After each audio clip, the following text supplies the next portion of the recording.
Here is your Radio Theater Channel weekly podcast for download. The RTC still has the very best old-time radio on the live streaming. And if it's music you love, tune in to the RTC Music Channel, where this link and many others are on our website at oldtimeradiolisten.com. Now, here's Jim. Hello and welcome to the RTC Weekly Download. I'm Jim Nolan, your host for the show. We'll start off with Have Gun Will Travel. This one's entitled For the Birds. That's from 1960.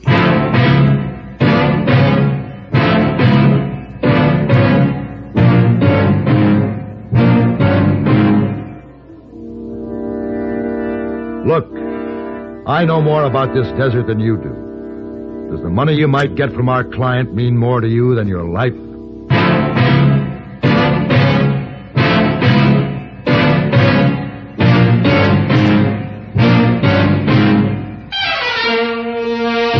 Have Gun Will Travel. Starring Mr. John Daner as Paladin. San Francisco, 1875. The Carlton Hotel, headquarters of the man called Paladin.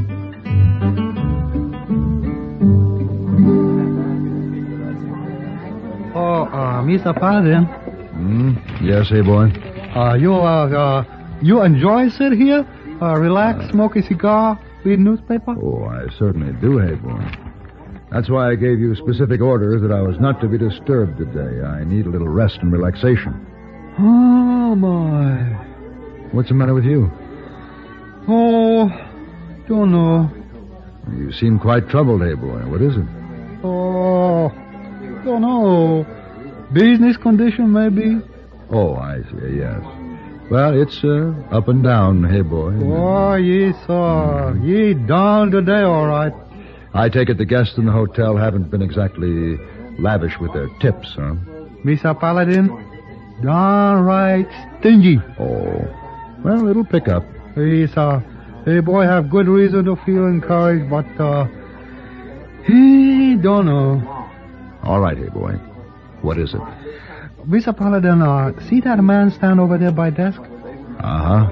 That man, his name, Mr. Higby. He said, hey, boy, do you know where I can find Mr. Paladin? And? Hey, boy, remember Mr. Paladin say, do not wish to be disturbed. So, hey, boy, say, oh, no, sir. You were quite right, hey, boy. Yes, sir. Then a man reach in pocket, pull out big tip and say, be worth good deal to me if I could talk to Mr. Paladin. Then what did you do? Oh, I just walk away, come over here, ask you if you enjoy wasting time, smoke cigar, read a newspaper. I see. All right, hey, boy. Bring him over. Why, yes, sir. Like you say, business all up and down.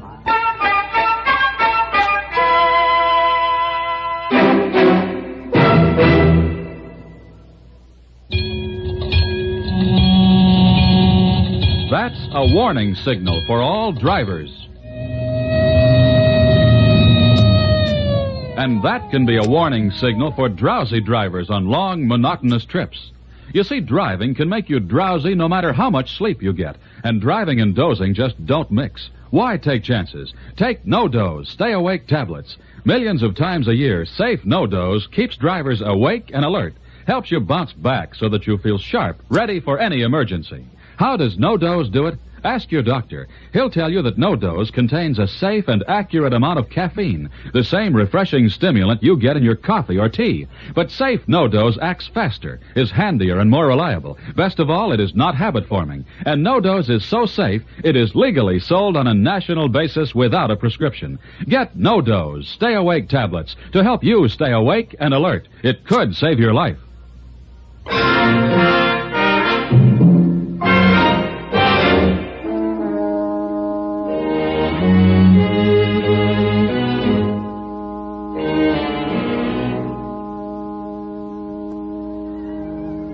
And now, Mr. Higby, what can I do for you? Do you know the name Solomon Fisk Bibber? Of course. And when you hear that name, what do you think? You really want to know? Well, naturally, the first thing that comes to anyone's mind in connection with that name is wealth. fabulous wealth. Well, the way I put it, Mr. Higbee, is filthy rich, and I mean filthy. Sir? Well, I can never seem to forget that he got the start on that fortune of his by profiteering during the war. Oh, come now, that's neither here nor there. Well, it is to me. But anyway, what about Solomon Fisk Bibber? Well, I've been on a rather interesting assignment with that gentleman. I've just arrived here from the Orient on the steamer Prospero. Oh, the Prospero docked this morning, didn't she? Yes. Yeah. Carrying in her holds the treasure it took me the better part of a year to search out on an unlimited expense account, you understand. Yes, of course. Pavo Cristate. Pavo Cristati. Peafowls, to be exact. A pair, a peacock and a peahen. Oh, and what beauties. An extremely rare species from Ceylon. Oh, you're an ornithologist, Mr. Higbee? Not exactly. Let's say I'm an opportunist. The peafowls will cost my client, Mr. Bibber, a pretty penny, but he wants what he wants. Well, what does he want with a couple of peafowls? Oh, just another costly item to enhance the magnificence of his estate on the Hudson. The peacocks will add a decorative touch to his terrace. Sounds nice. Now, what did you want to see me about? Sir, I would like to hire you to ensure that this treasure gets safely across the country. Well, why do you need help getting 2 birds to New York? My dear man, obviously you're not aware of the great value of these particular birds. Now, there are many collectors of the rare, the precious, and the unusual who would be only too glad to intercept them en route. Why, they're worth a king's ransom. Will you accept the job? No. No. No, thank you. I don't want to work for Solomon Fisk Bibber. I assure you it'll be well worth your while. I don't want his money.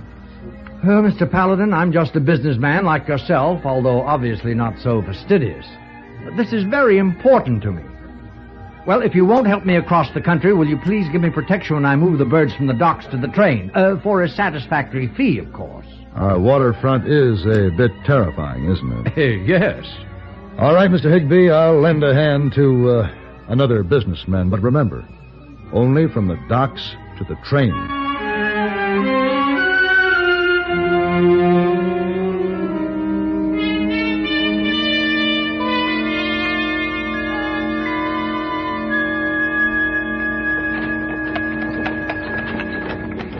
Meg's Wharf. That's what we want, isn't it? Yes. Good heavens, I've never seen such weather. Broad daylight, you can't see 3 feet ahead for the fog. I think this is far enough. Ooh.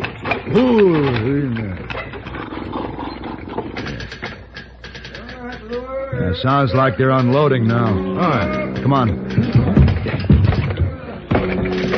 We'll walk over where we can watch. Right you are. You'll recognize your crate, won't you? Oh, by all means. Hey, I do believe that's the cage on the hook now. Hope they handle it carefully.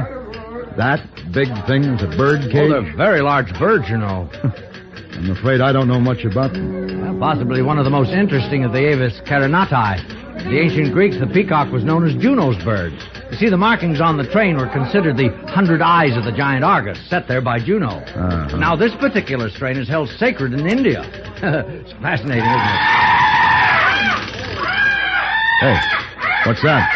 That's the cry of the Pavo Cristatus. You mean tell me just 2 birds can make all that racket? Oh, yes. Paladin, look at the way that cage is swinging in the air. That's all right. Doc Hand will study it when it comes down. Bringing it down awfully fast. Yeah, they sure are. The cable must have slipped. It's going to crash. I can't look. Hey. It's all right. It's all right, Higbee. The fall was just a few feet. They're not hurt. But the cage is broken open. They'll get away. Leave it to the Doc Hand. He'll take care of it. Hey, Higbee. That bird is attacking that man. He's vicious. I'm going to have to stop. No, Paladin. No.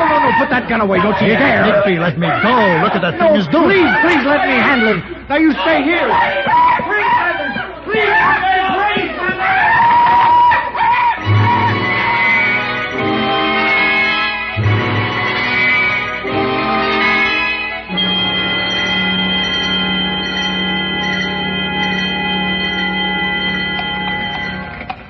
Oh, thank heavens they're safe. How fortunate. And he only lost 2 train feathers. Yeah.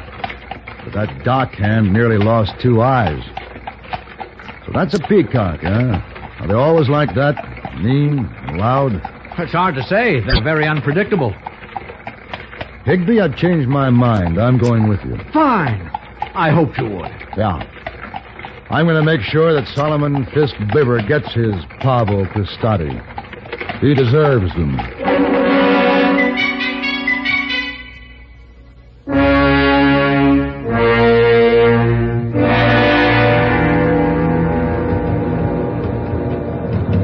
This is certainly an elegant compartment. I must say, when you work for a Solomon Fisk Fibber, you go first class. Yes, nothing but the best. Well, now that I've convinced myself this is a worthy project, I'm glad I came along. Good. I can use some easy money. Why, we seem to be stopping. I wonder why. We're coming to a town. But I don't believe it's a scheduled stop for this express train. Oh, somebody's at the door. Yeah, I'll get it. Yes? You Higby? No, that's Mr. Higby. Conductor, we were wondering why the train's stopping. 'Cause this train don't carry no doctor, that's why. Doctor, is somebody ill? Yeah, one of my freight crew. He come out second best in a set-to with one of them misbegotten birds riding up there. This man I paid to feed them? Yeah, they finished their breakfast and they started in on him. Oh, dear. Well, now what arrangements can I make to see that they're cared for? Now, Mr. Higby, if them birds is going to eat, you're going to feed them yourself.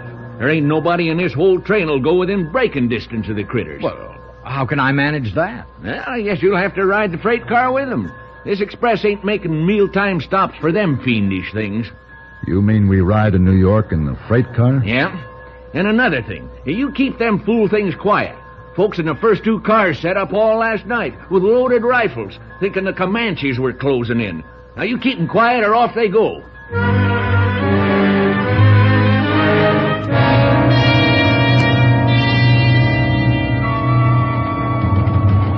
Nothing but the best. Well, these quarters are a bit cramped, aren't they? I'm not sure just how I'll manage. Manage what? The birds should be exercised. I know. I'll let them out of the cage one at a time so that they can walk around a bit. Yeah, we seem to be slowing down. Probably going to make a stop so the engine can take on water. Yeah, I think I'll climb out of this black hole and get the kinks out of my leg. All right, now, easy, one at a time. All right, Mr. Peafowl. You can be first. No, Mrs. You'll have to wait. Here's where I get some fresh air. Ooh. Easy. Ooh, my back. You want to join me? No, thank you. Now, hold on to that bird. I'm going to slide this door open. Well, don't open it too wide. Don't worry. Hey, it's stuck. I can't. Here! Oh, Jimmy Paladin! Hey, you come back. That's too fast for me. I couldn't hold him. The noise of the door scared him. Look at him go. Well, we'll have to go after him. Go after him? You crazy? I'd say it was good riddance. We've got to get that bird. Higby, be reasonable. We're in the middle of the desert. How do you figure we could ever find him? Anyway, you've still got the hen. My agreement with Fibber was for the pair, payment on delivery, and I intend to get paid. All right, what do you suggest? Well, get some of the cord off that box in the corner. What for? We're going to make a collar and a leash for the hen and get off the train. A collar and a... Oh, no, you can't be serious. Of course I'm serious, but we'll have to hurry. I won't have any part of such nonsense. You accepted the job, Paladin. All right, so I did.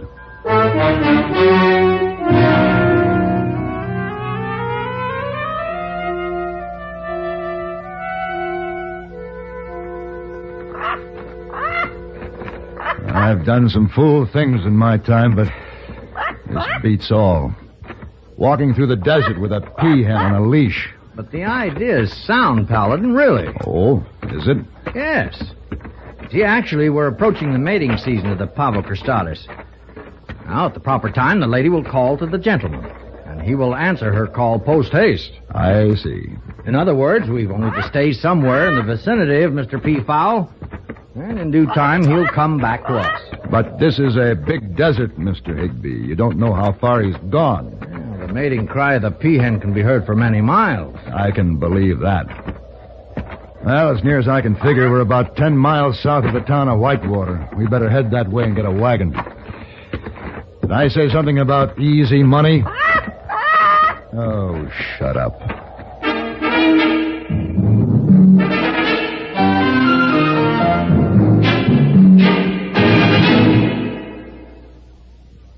And now, here are Edgar Bergen and Charlie McCarthy.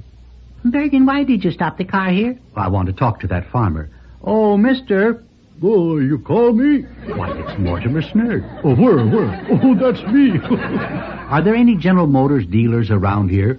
No, but we got some Chevrolet, Pontiac, Oldsmobile, Buick, and Cadillac dealers, though. And some Chevy and GMC truck dealers, too. Well, Mortimer, those are all General Motors dealers.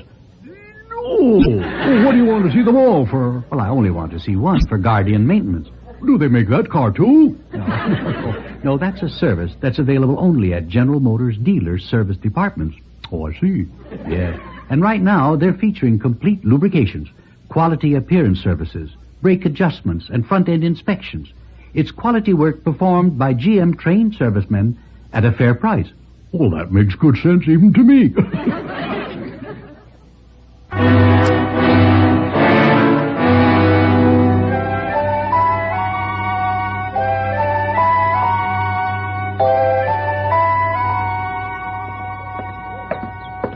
Paladin, what did you find out? We can get a wagon, all right, but the only way we can travel through that stretch of desert is in a wagon train with a cavalry escort. Why is that? Army order. Seems there's been an Indian uprising. Oh. Well, what do we do? Well, they're making up a train now. We can join it, all right, but I think our best bet is to take that fool peahen and try to make it back the other direction to the nearest railroad station. No, Paladin. No, that peacock's somewhere out on that desert. We've got to find him. Look, Higby, I know more about this than you do. Does the money you might get from Solomon Fisk Bibber mean more to you than your life? It isn't that, Paladin. It's a matter of business ethics with me. I gave my word, and I intend to keep it. Yep. I see what you mean. Well, come on.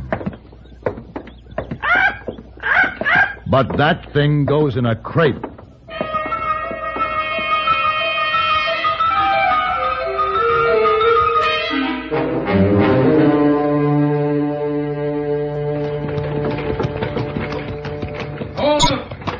Hold up there. The lieutenant, he wants us to stop. Who knows?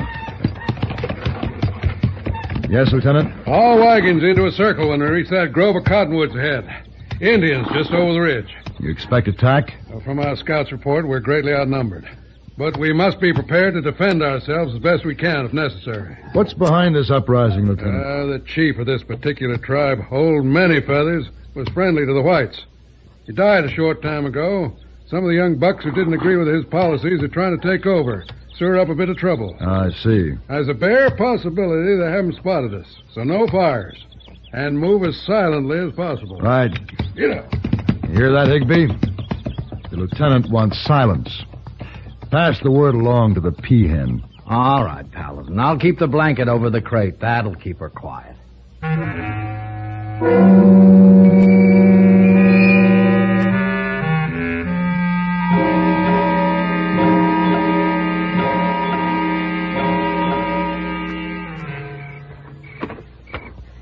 Higby. Paladin, where have you been? I had a talk with the lieutenant. Oh, Paladin. Look, Higby, it's almost dawn. If they're going to attack, it'll be any time now. That rifle you were issued, you have it handy? Yes. Good. Paladin. Huh? Look up there on the top of that tallest cottonwood tree. Oh, no. How'd she get up there? Oh, she flew out of the crate when I opened it to feed her. Went right for that spot, and she's been roosting there ever since. What is that? What's that noise? It's a bird, Lieutenant. A what? A bird in the top of that tree. I never heard a bird that sounded like that. Yeah, I don't suppose the Indians have either, and they'll probably be over to investigate. I guess our party better be alerted for an attack, Lieutenant. I'm afraid so. And if they come, don't waste ammunition. Let them get in range before you fire. I'll pass the word along. Right. Paladin, listen. Yes, I hear it. No, that's the peacock. You mean he's come back? Yes, he's answering the mating call, just as I said he would. That's fine. That's fine. That's all we need. You hear that? Indians? Indians. Oh, no.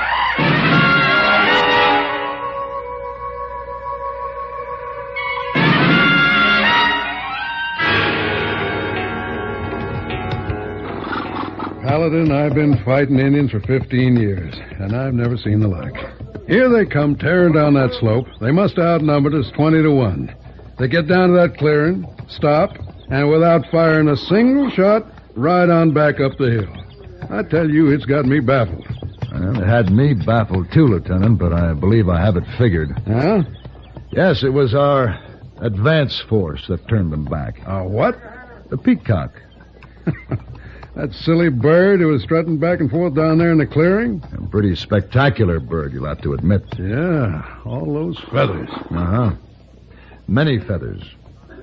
The Peacock was strutting back and forth down there with an I dare you attitude. Actually, he was following his instincts to protect his mate who was up there in the tree, but I'm convinced that those superstitious Indians who had never seen a peacock before felt it was the spirit of their old chief, Many Feathers, daring them to fire on his friends, the white men. Yeah, that guess is as good as the next. Yeah, it'll do until we can think of a better one. Well, Paladin, I have that precious pair secured at last. Then we're ready to go, huh? Well, at least we have them halfway to New York. What are you fellas doing traveling with those fool birds anyway? Oh, picking up a little easy money.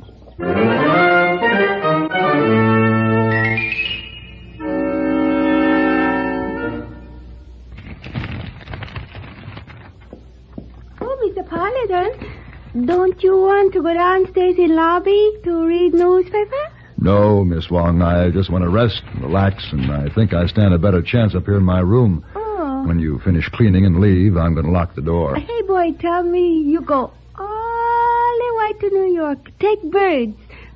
P-birds. That's right. You know, Mr. Paladin, in China was great honor for emperor to give peacock feather. Yes, so I understand. The peacock feather was considered some sort of an award, wasn't it? Yeah. This was a successful trip, Mr. Paladin? Oh, very. Oh. Of course, by the time we delivered the birds to Mr. Solomon Fisk Bibber, the peacock looked pretty bedraggled, but his disposition was, worse than ever.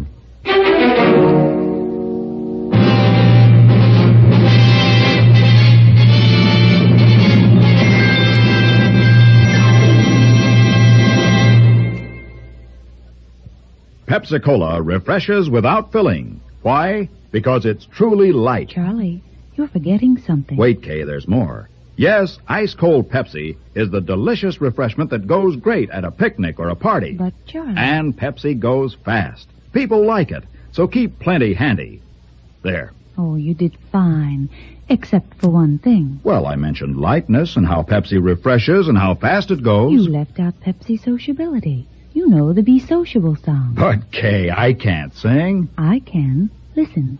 Be sociable, look smart, keep up to date with Pepsi. Drink light, refreshing Pepsi. Stay young and fair and debonair. Be sociable, have a Pepsi.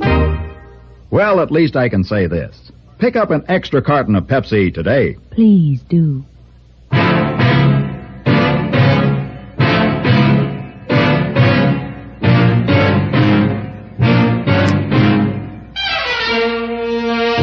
Have Gun Will Travel.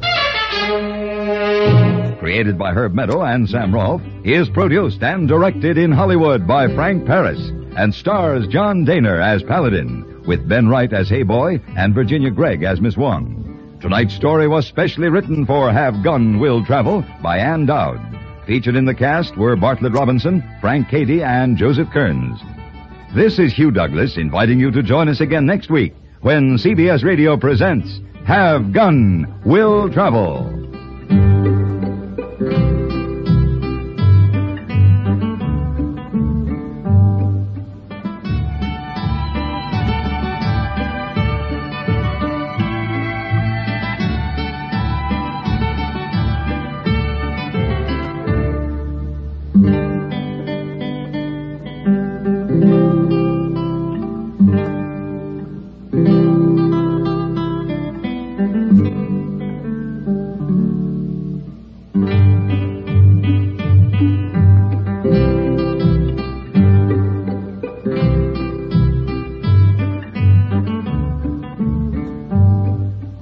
And that was Have Gun Will Travel for the Birds from 1960. Now it's off to Dodge City, Kansas for an episode of Gunsmoke.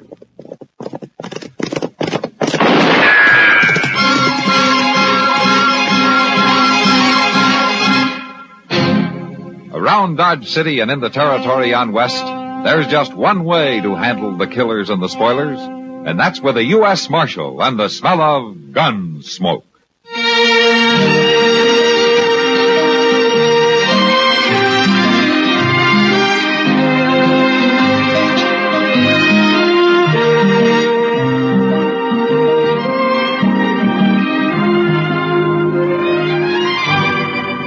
Gunsmoke, starring William Conrad, the story of the violence that moved west with young America, and the story of a man who moved with it. I'm that man, Matt Dillon, United States Marshal. The first man they look for and the last they want to meet. It's a chancy job, and it makes a man watchful and a little lonely.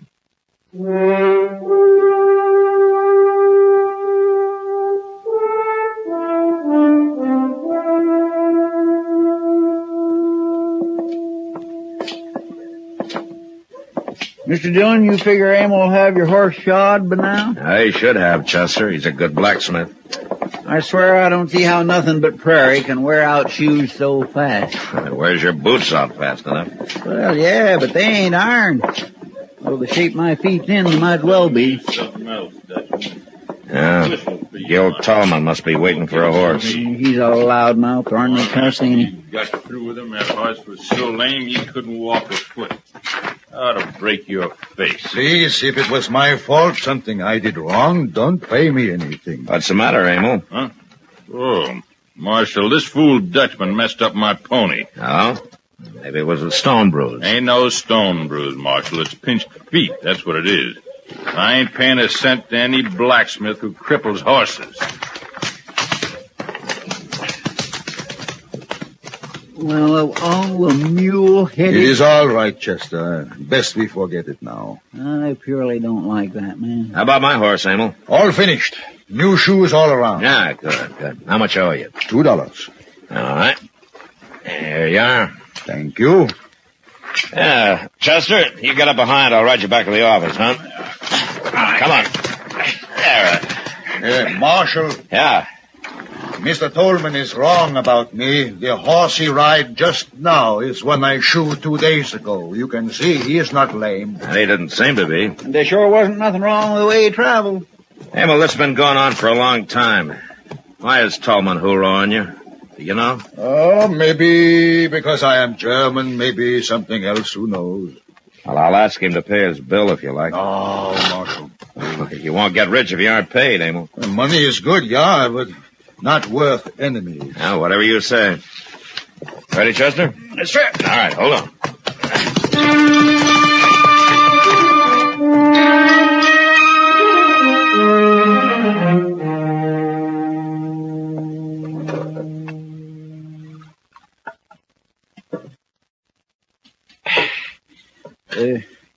You want some coffee, Mr. Dillon? No, thanks, Chester.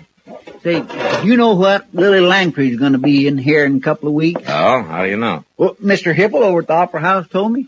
And in case I don't get to see her, he's going to let me have one of them big picture posters. He is, huh? The Jersey Lily. My, I sure would like to be tall hog at that, Saw. Hello, Mac. Chester? Hello, Doc. Hey, did you know Lily Langtry's going to be here? Did I know? Well, of course I did, Chester. Already paid Hipple for a chair. Oh, wow. Well, that's all you two got to do, just sit around and talk? Things are kind of quiet, Doc. You know, we can't always have a few shot-up cowboys just to keep you busy. Besides, we're waiting for the evening stage. I could just get the loan of $1, but I could get see the Lily. All right, Chester. Here's a dollar. Like now, will you be quiet? Mr. Dillon, Marshal Dillon. Oh, Amo. Well, come on in. Oh, well, hello, Amo. Say, you're all dressed up, Amo. You got your Sunday clothes on. Yeah. I'm meeting stage. 5 o'clock. Ah, is that so?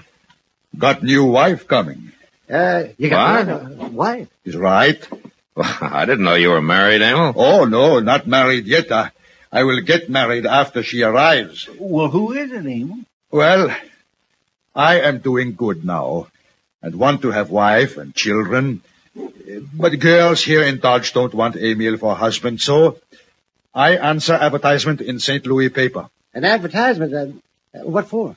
Advertisement says young German woman wants husband, so I write to the paper and say come to Dodge City, be wife of Emil Volheta. And she's coming on this evening's stage, huh? That is right. Well, what do you... Why, that's just fine. Yeah, Gee. It sure is, Emil. You got a place for her to stay? Yeah, I talked to Miss Adobe at the Dodge House. She'll stay there until I get place ready behind my smithy. It's here. The stage is pulled up the other side of the plaza. Well, good luck, Emil. Marshal, you and Doc and Chester come too. What? Yeah, I want you to meet Gretchen. We'll be proud. Oh, good. Oh, the funny thing, for a blacksmith, I'm very weak.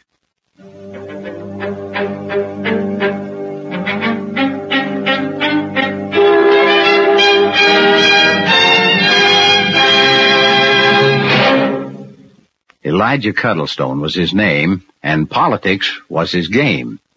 I'd like to quote him briefly, if I might. I don't care what my colleagues say. It's my constituents that count. Constituents, that is. The folks who put me in the office. Now, I'll filibuster for them. Filibuster, I say. I'll talk the issue into the ground. Into the dust, that is. I'll delay it till I fall from exhaustion. Till I collapse, I say. Well, that's how Elijah used the word filibuster. You know how it came to be a part of our political language? Well, here's the story. In the 17th century, the buccaneers who infested the West Indies and Spanish-American coast were called freebooters. Freebooter coming from the Dutch free, meaning free, and bout, meaning booty. Freebouter became filibustero to the Spanish, and to the English, filibuster. The word finally came to mean anyone waging an irregular warfare for his own gain. Now, a filibuster may be conducted by a congressman who speaks interminably to wage war or a delaying tactic against the legislation which he opposes.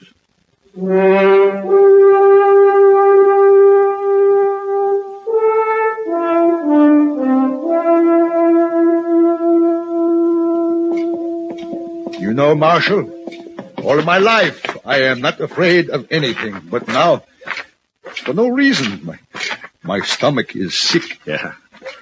There's only one woman getting off the stage. That must be her.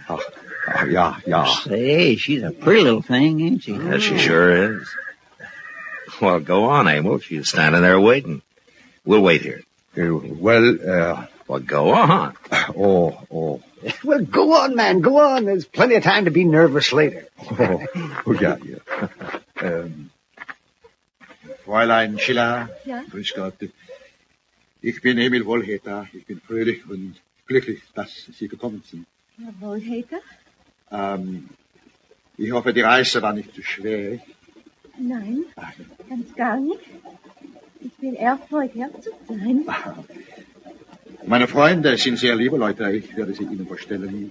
You wonder how they can understand each other talking that way? Oh, for heaven's sakes. Oh, you are You just do. serious. Oh, look, he's ringing her over. Sprechen Sie Englisch, Fräulein Gretchen? Ja, natürlich. Gut, Marshal Dillon, gentlemen, Miss Gretchen Schiller. How do you do, gentlemen? Welcome to Dodge, Miss Schiller. Thank you, Marshal. I hope you'll be very happy here. Yeah, you sure got a fine man. Thank you. I know much about him already. We have written. Now, Marshal, I will take Gretchen to the hotel. Kommen Sie, Gretchen. Wir gehen jetzt. Well, she seems a little scared, doesn't she, man? Doc, she took a big chance coming out here. Yeah. Well, come on, Matt. This is an excuse for some sort of a celebration. I'll buy a glass of rye. What? You too, Chester. Well, all right, Doc, since you're buying. You know, I was just thinking, she's so little and Emil's so big, I sure hope he don't take it into his mind to beat her now. No.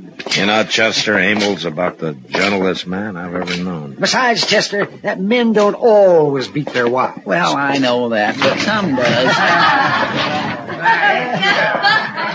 Sam, set out some glasses and a bottle of rye whiskey, please. All right, just see where he gets Now, it's Gil Tolman again, Mr. Dillon. Yeah.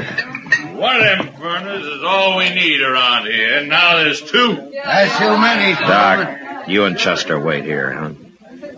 We ought to tar and feather the both of them and send them on their way. That gal he brought out here... How drunk are you? Ain't a man allowed to say what he thinks around Dodge no more, Marshal? Not when he's thinking the way you are. This is between Woolhater and me. There's nothing to do with the law. Why don't you drink up and get out and take Spooner and Willie here with you? Just a minute. You listen to me. All of you. Emil Woolhater's trying to mind his own business. And if there's any trouble, I'll know who started it, and he'll go to jail. You saying you're gonna lock me up? Tolman, if Emil Woolhater ever gets mad enough, he'll kill you with his bare hands. Now you leave him and that girl alone. Girl. Why, she's probably nothing but a...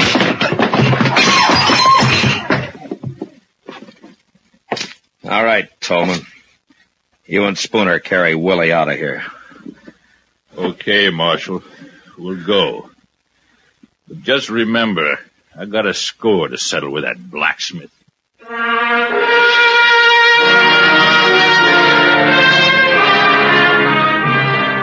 By the end of the next week, Emil Woolhater had finished fixing up the little room out behind his smithy. And the week after that, he married Gretchen Schiller. And on their wedding night, they made quite a picture.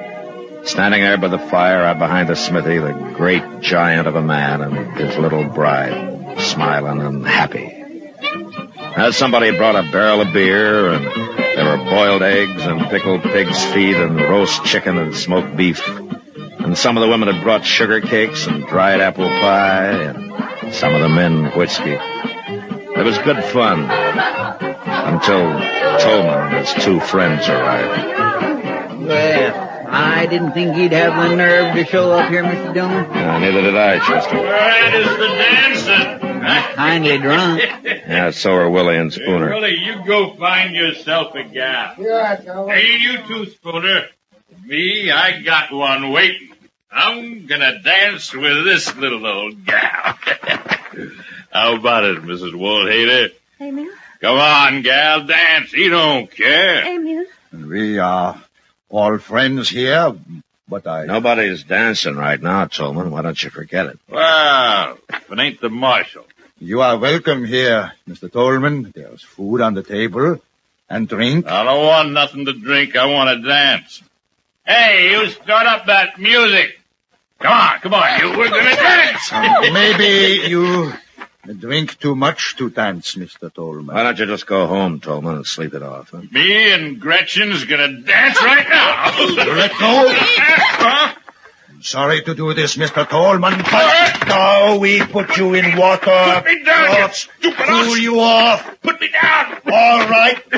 There you go.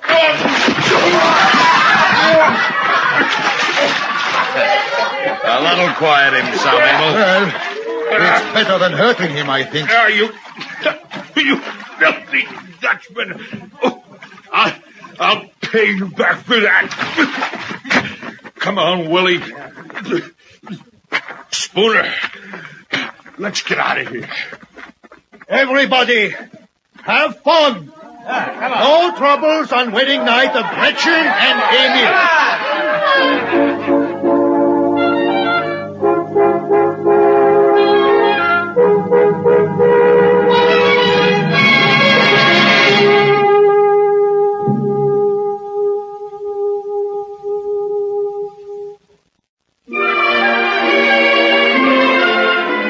Hometowns in America have a lot in common, and yet they're each one of a kind. Take, for example, Washington, D.C. A native once quipped that the city's greatest import is tourists, and its greatest export is waste paper. No figures are available on the waste paper, but tourism in Washington increases each year. Of course, there are the monuments and shrines of our national government, but people come for more. They drive out Massachusetts Avenue to gaze at Embassy Row, or shop on fashionable Connecticut Avenue. In the summer, There are concerts at the Water Gate and full-dress parades at the Marine Barracks. Out in Rock Creek Park, children return their Easter ducks to their natural habitat, releasing them in Pierce Mill Pond. In Georgetown, you can board the barges for an idyllic ride out the historic Chesapeake and Ohio Canal. Or, if you have to miss it all, the Beltway will whisk you around the district on Interstate 495. But if your hometown is Washington, you already know this. We only wanted to remind you. It's still there.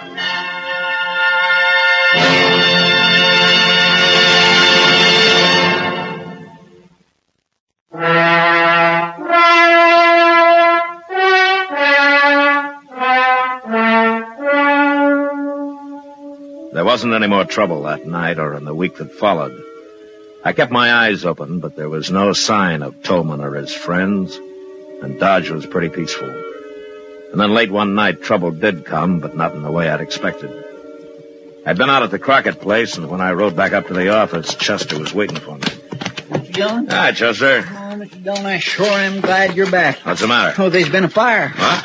It was the blacksmith shop. What? A bunch of the men still over there. But well, where's Emil? I don't know. Nobody ain't seen him. What about Gretchen? Oh, Miss Kitty's with her. Oh, she's awful upset, poor thing. By the time we got bucket lines going, the place just about burnt to the ground. Well, how'd it get started? I don't know, but a shack like that flares up pretty quick. They didn't have time getting nothing out, beds or tables and such like. Look, there it is. Yeah, there isn't much left but a pile of coals. There's Miss Kitty right over there. Oh, yeah. Hello, man. Gretchen? Kitty? Oh, Marshall, he's gone. All gone. It's going to be all right, Miss Wolfetter. Kitty, why don't you take her over to your place? Huh? Oh, yeah, that's a good idea. You come with me, honey. Oh, no, I can't. Emil will be back. He will worry. Well, the marshal can tell him where you are. Well, where's your husband, Gretchen? He was called away. Well, when? A few hours ago, a man came for him. What man? One of the men who came our wedding night with Mr. Tolman. Oh, she means the night of the chivalry, Matt. Yeah, they must have been either Willie or Spooner. Yeah, that's right. Leave, Mr. Phillips. Oh, thank God. He was so pinchtig, Emil. I'm going to take her with me, Mr. Wolfetter. Yeah, you are kind, Miss Kitty. Right now, she needs a woman. Yeah, sure. Come on, Gretchen. Let's go. Yeah, all right. Marshal, I think somebody set that fire. Well, why? Somebody wanted me away from my place. So he told me I was needed down the trail toward Willow Bend. A horse had pulled up lame because of thrown shoe. Yeah? But there was no horse. Well, who was it, Emil? It was the man Spooner. Emil, if you'll say Tolman was behind this, I'll have him in jail by morning. No, Marshal, I don't know for sure. But anyway, this I settled myself. I won't have any killing, Emil. There will be no killing. But for the first time, I am very angry. Not so much for me, but for little Gretchen. What are you going to do? I will wait. Next time I see Tolman, I will teach him lesson.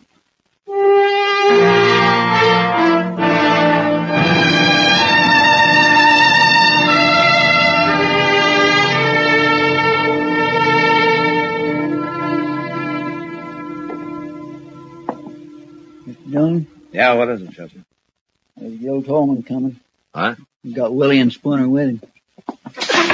Oh, come on, Chester. Let's step out onto the porch, huh? I think we might need a little fresh air. Yes, sir. There. Look at the three of them walking right down the middle of the plaza. There's Emil across the street waiting for him. Yeah. Hey, Tolman! You and your boys come over here. Why, sure, Marshal. What do you want? Old man! That crazy Dutchman. All right, Tolman, all of you, drop your guns. Now, just a minute, Marshal. Drop them, I said. Come on. That's better. Now, gentlemen, I think the blacksmith wants to talk with you. What? Mr. Tolman, I don't mind when you don't pay me for work. I don't mind when you are a little drunk. But when you do something to hurt my Gretchen, I mind very much. What are you talking about? I am going to fight you, Tolman. You lay a hand on me, Spooner and Willie here will tear you to pieces. I don't want to fight other men, but if they try to stop me, it's too bad. You're crazy. No, just very angry. Boys, get the Dutchman.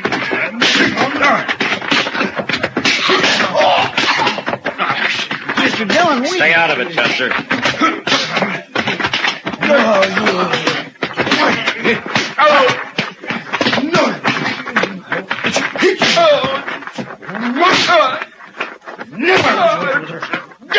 All right, Emil.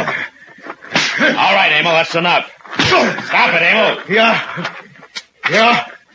Chester, run up and get Doc. Huh? Right here, Matt. Yeah, I saw the whole game. Oh, my, what a beautiful fight. Oh, that was a beautiful thing. All right, some of you. There. Will you help Doc carry these 3 men up to his place? Yes, help me carry. Just take him like that. Yes, with his feet. Yes, sir. Careful now, careful. Watch their heads against the stairs like that. That's right, boys. That's right. Get that man's face out of the dust there. That's it. My gracious alive, I never seen nothing like it. Emil, you want Doc to have a look at you? No. No worse than chewing Missouri Mule. No, Marshal. No, I go to Gretchen. It is time that we start building new home.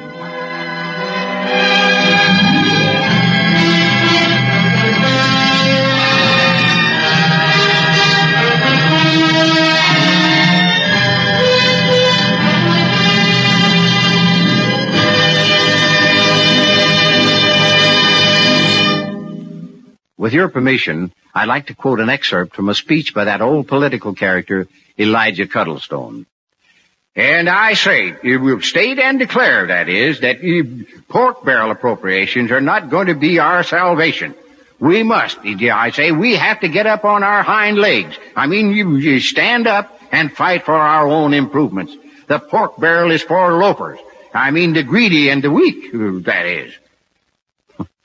That term, pork barrel, you know what it means? Well, pork is fat, and fat for hundreds of years has meant plenty, abundance. Ye shall eat the fat of the land. About 100 years ago, in the halls of Congress, fat, meaning lucrative or rewarding, became pork.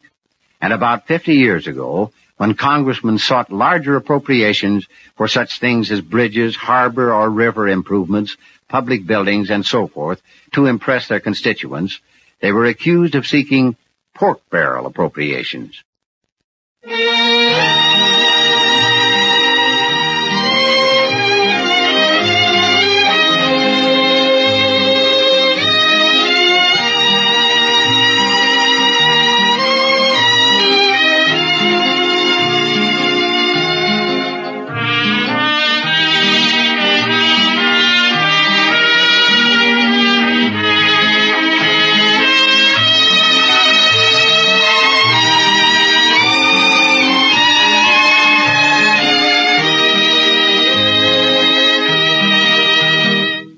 Gunsmoke. Produced and directed by Norman McDonald. Stars William Conrad as Matt Dillon, U.S. Marshal.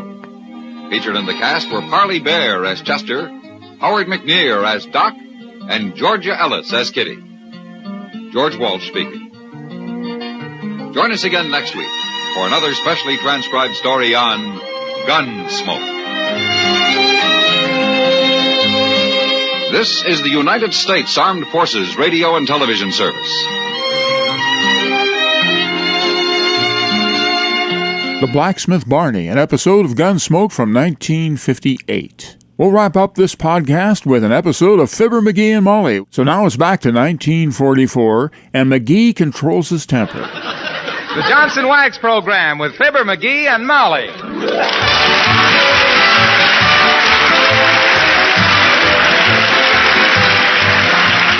The makers of Johnson's Wax for Home and Industry present Fibber, McGee, and Molly, written by Don Quinn and Phil Leslie, with music by the King's Men and Billy Mills Orchestra.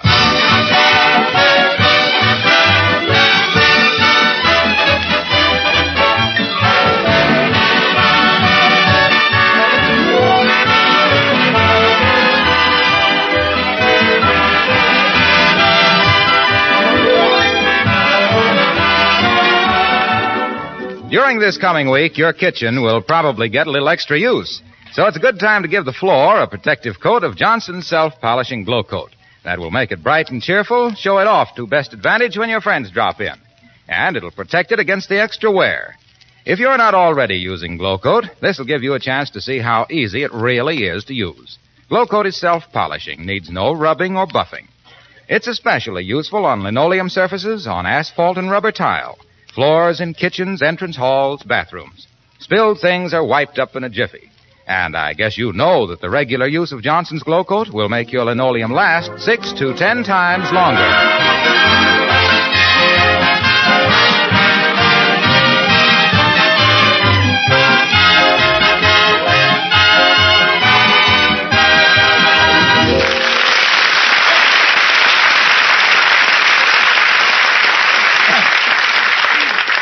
When an ordinarily good-natured husband starts stalking up and down the living room and throwing his weight around like so much confetti, it's a good time for the little woman to get out of the way. Unless, of course, the little woman knows how to cope with it, like Mrs. McGee of Fibber, McGee, and Molly.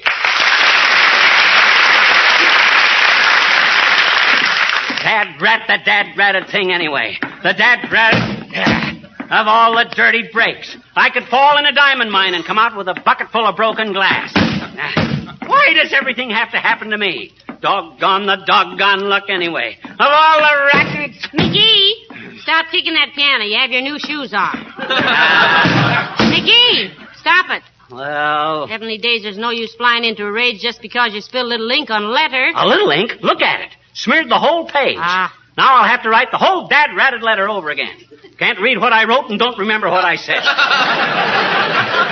Of all the dirty... McGee! Well, gee whiz. It wasn't just spilling the ink. It's been one of them days. Everything's gone wrong. I couldn't get my pajamas off this morning. The cord was in a hard knot. Busted my shoelace. I fell off the porch getting the morning paper. Stuck my fork in my eye eating my waffle.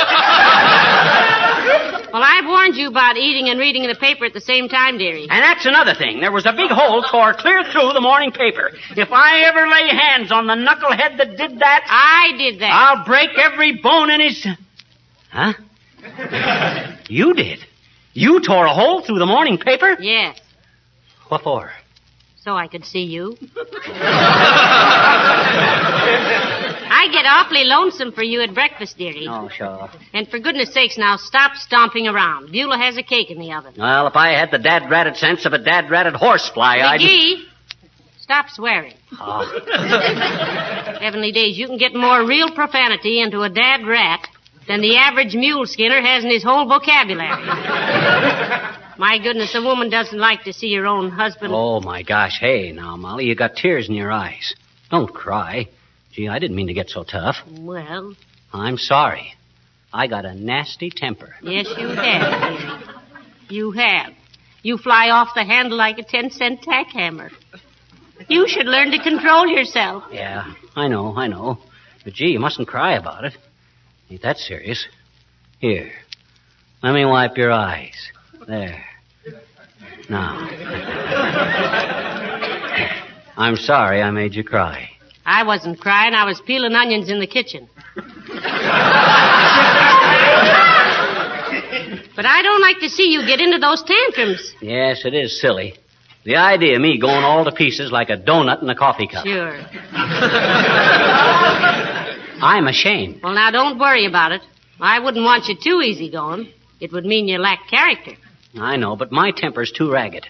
I'm about as much fun to live with as a second mortgage. I'm going to turn over a new leaf. Well, that's nice. Though if all the new leaves you've turned over were made into a bonfire, we could barbecue a rhinoceros. But this time, I mean it. Splendid. Here now, go sit down and read this book you started last week. What is it? The Rover Boys in Southern Waters. Oh, I can't read that. There's a big bully in it named Dan Baxter that gets me too mad. I'll read the paper here. And don't cry anymore, Molly. I'll be a good kid. All right, dearie. Shall I turn that light on for you? I don't want you to ruin those merry blue eyes. My merry blue eyes will do okay, thanks. Ah, to think that I should get so upset about little things like a blotted letter. Pretty childish when you stop to think about things. Oh, hello, Alice. Come in, dear. Hello, Mrs. McGee. I just wanted to tell Mr. McGee I was sorry. Huh? Sorry about what, Alice? About ruining your electric razor. My electric razor? Doggone it, what in the name McGee!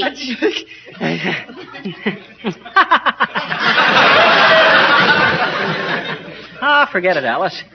Gee whiz, why get excited over a little electric razor? What's the fun of shaving if a guy can't bleed a little bit? Well, I'm terribly sorry, Mr. McGee. I'd have it fixed for you, only some of the pieces flew out the window into the snow. And when I find them in the spring, they might be a little rusty. Yes, I flew all to pieces, eh? Must have been quite a sight. Like to have been there when it happened. Like to have been there before it happened.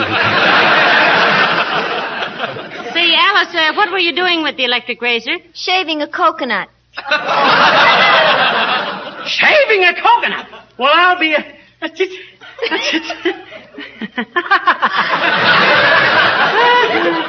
Well, it was a fine idea, kid. Anything I love to see, it's a nice, clean, shaven coconut.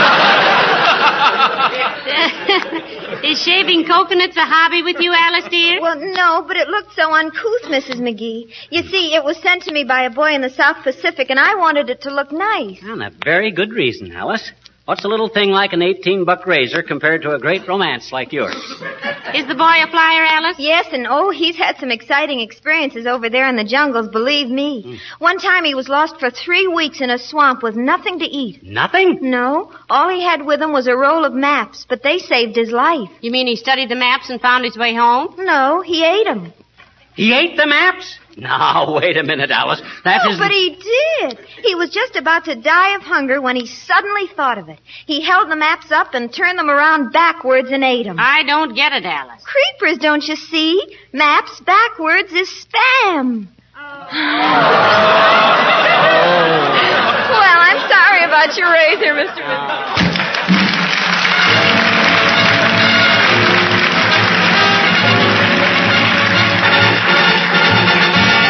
Billy Mills and the orchestra and the Parade of the Wooden Soldiers.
How do you feel now, McGee? Great, kiddo. Great.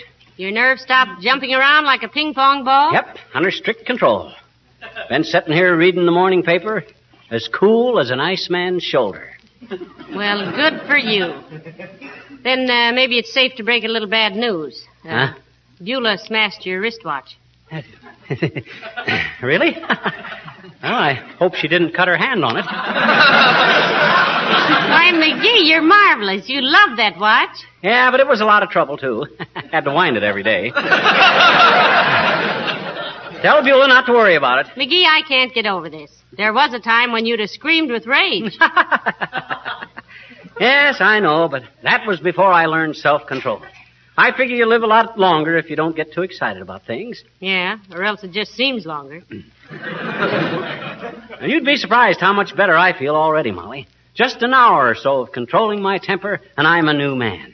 Well, would the new man care if we had lamb stew for dinner?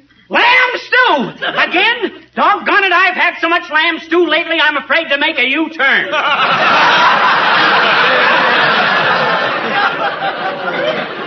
I'm getting so darn sick of lamb stew.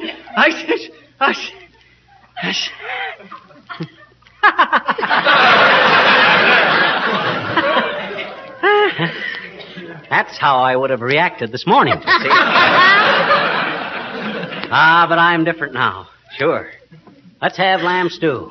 Probably very nourishing. You give a very convincing imitation of yourself in a bad temper, dearie. And to think of all the years I've been through making a chump of myself flying off the handle. Sure.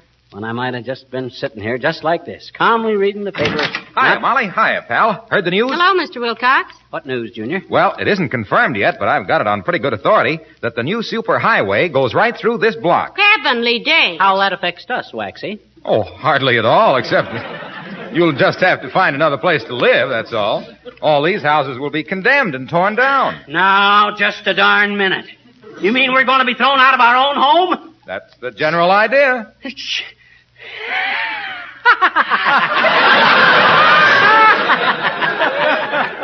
You hear that, Molly? We're being tossed out on our clavicles.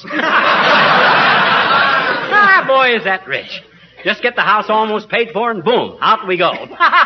Funniest thing I ever heard. Well, I'm glad you're so happy about it, McGee. Personally, I think it's an outrage of all the...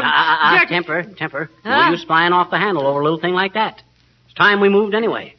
Imagine moving into a new house with an empty hall closet. Well, I must say, pal, you're taking this like a sportsman. Personally, I'd be so darn mad I'd blow up the courthouse. Not a bad idea. Where's my hat? I'll go down... Now, Molly. Why, shucks, Junior. No use getting your blood pressure up on account of something you can't do anything about. Relax and live longer, I always says. Take it easy. Take it easy, he says. And us about to be thrown out in the street lugging luggage. Oh, well. What a day, what a day. Stick a fork in my eye, wristwatch busted, electric razor ruined, thrown out of our own home. Ain't that a panic? Fibber, permit me to shake your hand. Huh? No, don't get up. Thank you. And look, will you accept my congratulations on rising to a difficult occasion with such savoir-faire, such aplomb, such sang-froid? Is that good? Oh, it's marvelous. I never knew you could restrain yourself like that, pal. And to think it's all a matter of internal control. How else would he do it? Well, external circumstances sometimes help. Like a woman I know who was always in a foul temper. Nerves were ragged. Her name was Mimi Perkins, and everybody called her Screaming Mimi. And you know what cured her? What did cure her? Asked little Fibber innocently, as if he hadn't heard the answer every week for 10 years. Why, Johnson's wax. When she found out how easy Johnson's wax made her housework, she was a different woman. Oh. The very fact that every piece of furniture, all the lampshades, windowsills, woodwork, and leather things gleamed and sparkled with a new beauty and cleanliness. Why, it just did things for Mimi. And Screaming Mimi is now known as Peaceful Perkins, I suppose. Well, it changed her whole life. Moved her family from Hell Gate, New York to Lake Placid. And all because Johnson's wax had smoothed the way. Well, that ain't how I do it, Waxy. With me, it's just willpower. I look myself right in the eye, which is quite a trick in itself. And I say, now look, McGee, old man, I say, there's an old Chinese saying you ought to keep in mind. Fong gui singa, sing ho, ling hu. What does that mean? I don't know. I don't understand Chinese. Well, thanks for the information anyway, Junior. No, don't mention it, pal. As I say, it may be just a rumor, but I thought you ought to know. Hey, Fibber, it's getting pretty dark in here to read a newspaper. Don't you want me to turn on that light for you? No, I don't. Doggone it if I wanted that light turned on. No, thanks, Junior. I'm okay. Perfectly all right. Won't you sit down a while, Mr. Wilcox, and enjoy this new era of peace and happiness that has come to our little nest? No, thanks, Molly. And congratulations on your new outlook, pal. I guess people were right about you after all. What have they been saying? Well, they've been saying a guy like you ought to go a long way. Isn't that nice? Yeah. They say they can hardly wait for him to get started. Well, so long now.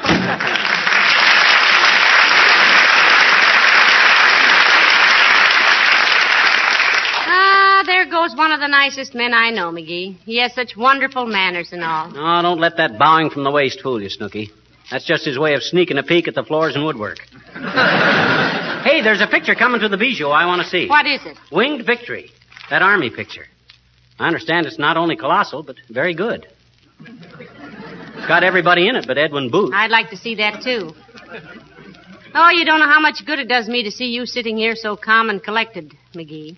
Don't you want me to turn on that light for you? No! No, thanks. I'm perfectly all right. Thank you. Don't worry about it. I like it this way. I only got to finish Barney Google and Chief Wahoo anyway. Well, I'll go see how Beulah's coming along with dinner. Say, did you tell her about raising your salary $2 a week? My gosh, I forgot all about it. I'd better call her. Oh, somebody about to call for Beulah?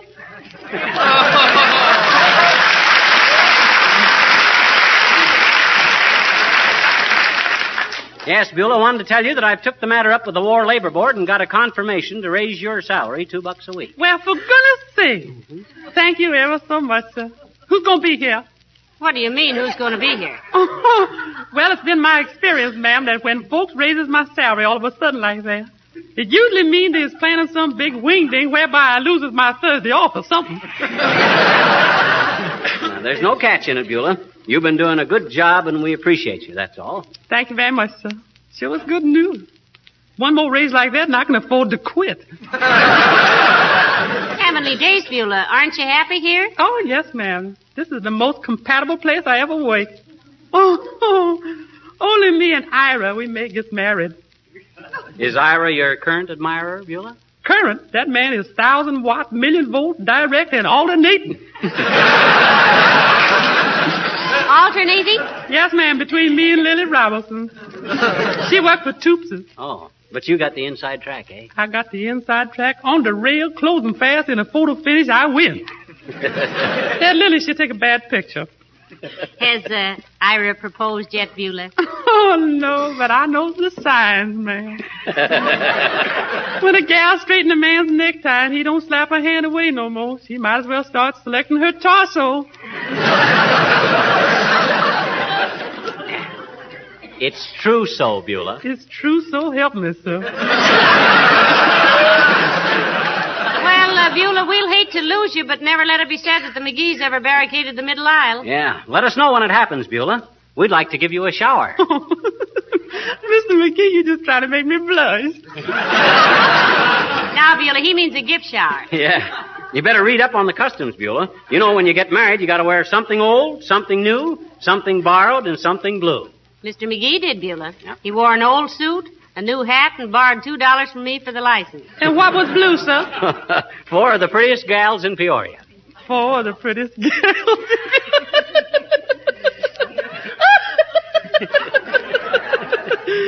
Mad about that little character.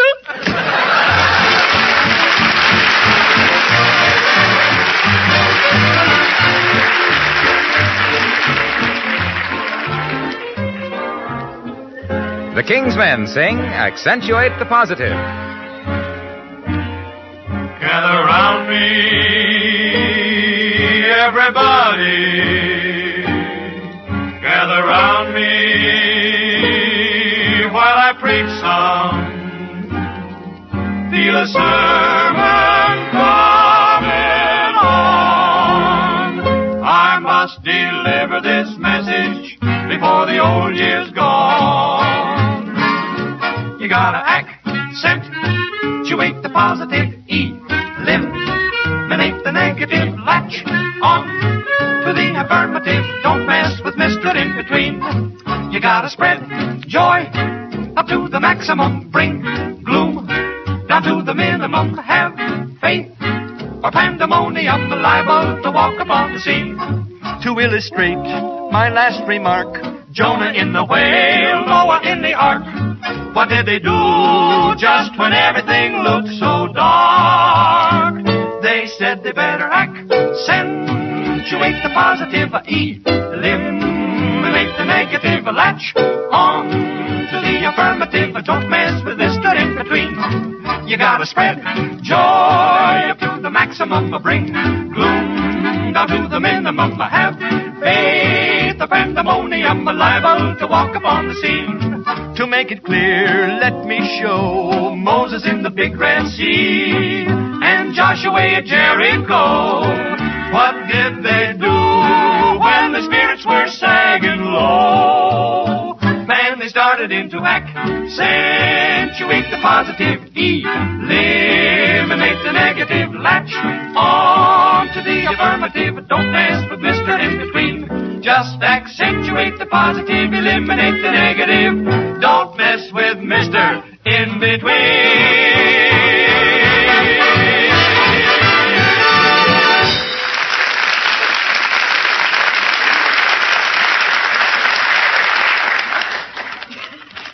McGee, dear, it's getting pretty dark. Don't you want me to turn that light on for you? Doggone it. How many times have I got to tell you? No, thank you. I'm fine. Perfectly all right. Just reading the want ads, anyway. Sorry I disturbed you again. You've been so wonderful about not letting things annoy you, I ought to leave you alone, I guess. Oh, forget it. Nothing bothers me. Hey, how do you like this want ad I just come across? Wanted. Man to work around small farm with 6 cows and 1 horse who can drive half-ton truck and help with housework. Well, if they close all the racetracks in the country, there'll be a lot of horses looking for housework. Yeah, I guess what they really want is a longer morning line at the ammunition factories.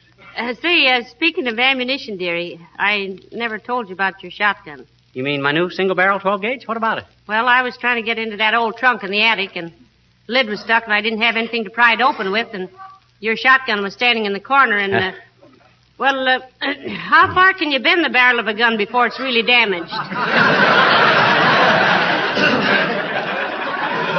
You mean my new shotgun?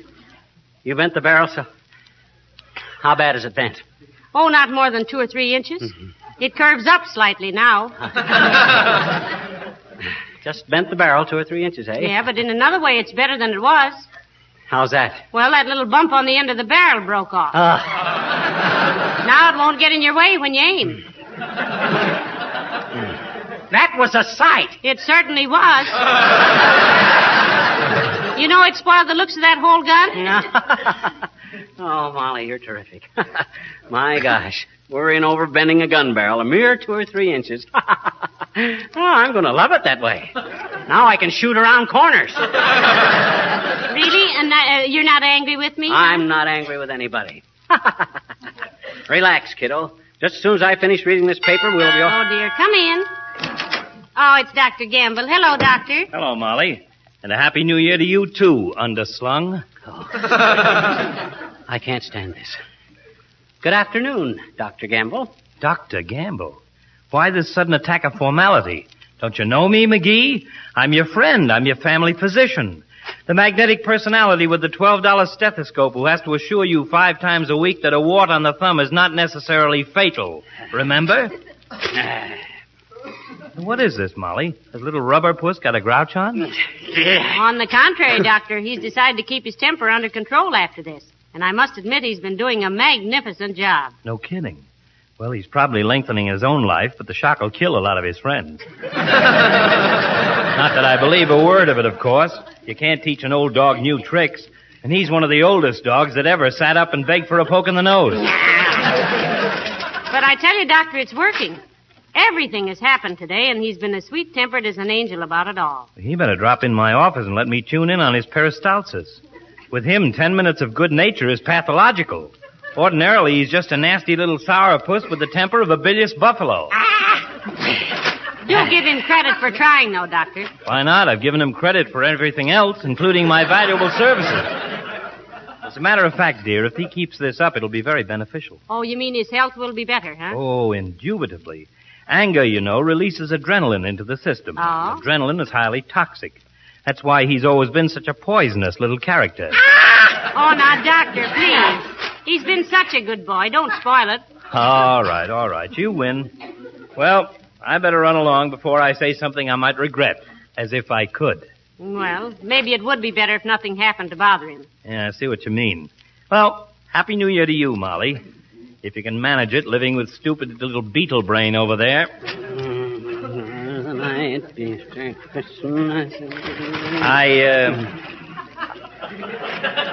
I hope little droopy drawers won't take it amiss. I hope he won't take it amiss if I make a slight suggestion in the best interests of his well-being. What's that, Doctor? Getting too dark to read in here. Let me turn on that light. There you are. Get your big fat hands off of that light, you nosy old bone scraper. Can't a guy read his paper in peace without every busybody in town butting his big bald head into what's none of his business? Oh, dear. All I ask is a little peace and quiet, and what do I get? Yammer, yammer, yammer, hubba, hubba, hubba. Turning on the lights all over the place.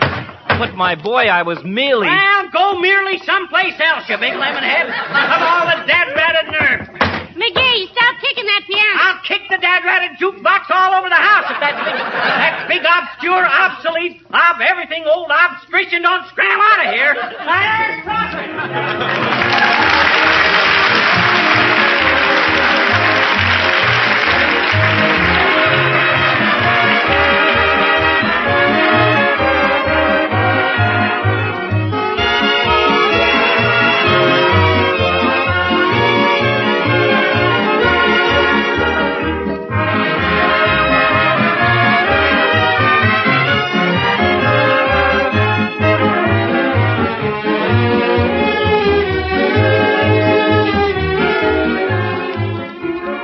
Most men, like myself, take a lot of things around the house for granted. Few of us really realize, for example, how much our good wives have done to make our homes attractive, to keep everything in good running order, and to take special care of our household things for the duration. Why is it you don't have to spend much money refinishing your floors? Well, because they're probably protected from wear with regular applications of genuine Johnson's wax. Why is your dining room tabletop so beautiful, so rich-looking? It's probably polished with that same Johnson's wax. Then look at the windowsills and Venetian blinds, the woodwork and baseboards. Don't forget that wax protects them, too. So you can thank the lady of the house for looking after your interests, just as she thanks Johnson's Wax for helping her so much in her daily work. Regular waxing really saves work all through the year, makes cleaning easier, as well as making precious furnishings last longer.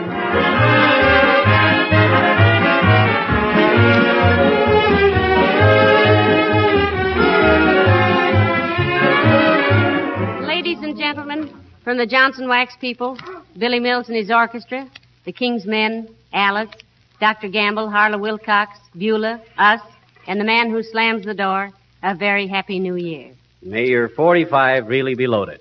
Good night. Good night, all.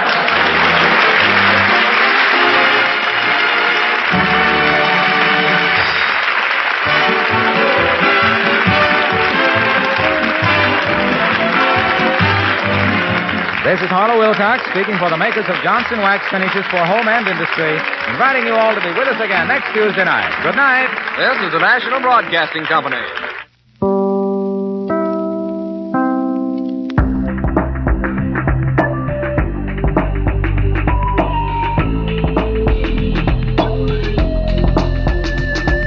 That's it for this week. We'll be back next week with more old-time radio. I hope you can join us then. Till then, this is Jim Dolan thanking you for listening.